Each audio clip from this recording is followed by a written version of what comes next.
शीतकालीन सत्र 5 दिसंबर से शुरू होना है और इस शीतकालीन सत्र से पूर्व जो है सत्ताधारी पार्टियों का आज बैठक रखी गई थी। इस बैठक में किस तरह जो शीतकालीन सत्र है इसे सुचारू रूप से चलाया जाए और विपक्ष के जो सवाल है इस सवालों का जवाब कैसे दिया जाए, इस तमाम मुद्दों को लेकर आज यहाँ बैठक की गई थी। और बैठक के बाद जो सभी विधायक हैं, जो विधायक यहाँ शामिल हुए थे, चाहे तो वह जेएमएम की हो या कांग्रेस की हो या आरजेडी की हो या माले की हो, तमाम विधायक यहाँ मौजूद थे, मंत्री मौजूद थे और निकलते समय सभी ने एक स्वर में कहा है कि हम पूरी एकजुट हैं, कहीं कोई टूट की बात नहीं है। जिस तरह खबरों में जो आ रही थी कि झारखंड मुक्ति मोर्चा बीजेपी में शामिल होने के लिए जो बातें आ रही थी, इसका भी इन्होंने खंडन किया है। वहीं जो शीतकालीन सत्र को लेकर भी जो बैठक की, इस पर भी महत्वपूर्ण बातें हुई।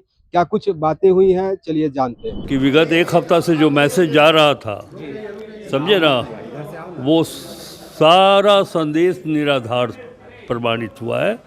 हम लोग भारतीय जनता पार्टी के द्वारा जो अंडर करेंट कोई उनकी रणनीति है उसमें एक एक चाल को हम लोग उनको विफल करेंगे, मजबूती से अपनी बात को रखेंगे। उनके कोई प्रश्न होंगे उसका भी हम जवाब देंगे, लेकिन उनको भी चाहिए।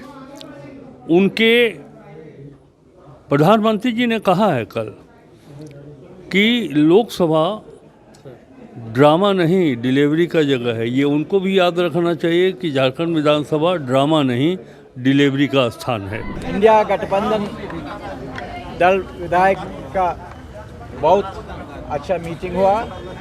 ऑनरेबल चीफ मिनिस्टर ने ये विंटर सेशन में हम सभी कौन सा मुद्दे पर बात करना, कौन सा नैरेटिव असेंबली में हम जिक्र करना, ये बात हुआ।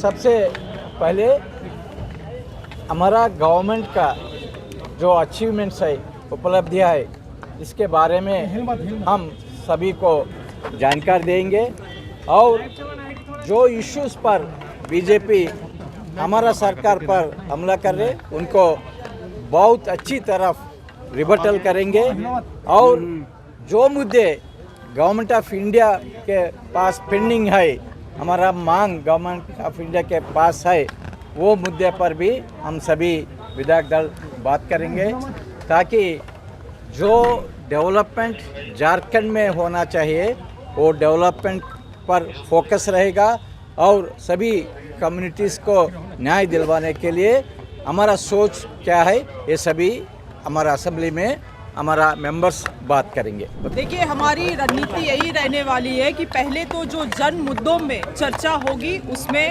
हमारा सरकार बढ़ चढ़ के भाग लेगा। माननीय विधायकों के अपने क्षेत्र से संबंधित जो भी सवाल रहेंगी उन चीज़ों को मंत्रीगण पूरे मुखरता से जवाब देंगे, जवाबदेही के साथ जवाब देंगे उन चीज़ों का।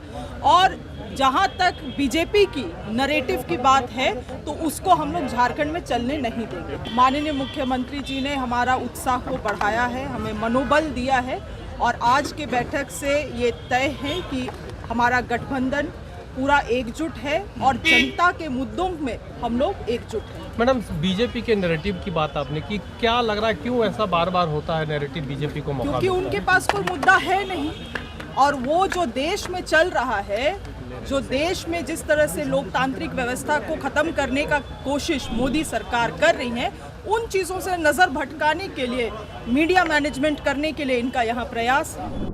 बैठक समाप्त होने के बाद सभी जो सत्ताधारी पार्टी है, आज झारखंड मुक्ति मोर्चा की बात कर ले, कांग्रेस की बात कर ले या फिर आरजेडी की बात कर ले, सभी एकजुट है और सभी एकजुट पर एक ही सवाल दिए हैं कि हम सत्ताधारी पार्टी एकजुट है, कोई टूट की बात नहीं है। वही अगर शीतकालीन सत्र की नजरिए से देखें तो इन्होंने एक स्वर में कहा है कि जिस तरह केंद्र सरकार जो राज्य का बकाया रकम रोक के रखी है, इस पर यह मुखरता से आवाज रखेंगे और यह जो बात है, इस बात को लेकर विधानसभा तक इसकी जो गूंज नजर आएगी वो गूंज विधानसभा में भी नजर आएगी। तो इस गूंज को लेकर अब देखने वाली बात यह होगी कि विधानसभा में क्या कुछ यह अपना रुख लेते हैं, क्या कुछ रुख अपनाता है, या तो शीतकालीन सत्र यानी कि कल से जो शुरू होने वाला है 5 दिसंबर से 11 दिसंबर तक जो शीतकालीन सत्र चलेगा, इस शीतकालीन सत्र में अब सत्ता पार्टी जो क्या कुछ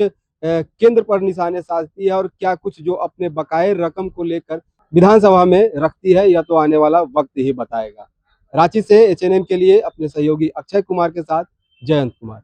अगर आपको हमारा ये वीडियो अच्छा लगा तो इसे लाइक करें, शेयर करें और हाँ, सब्सक्राइब करना ना भूलें।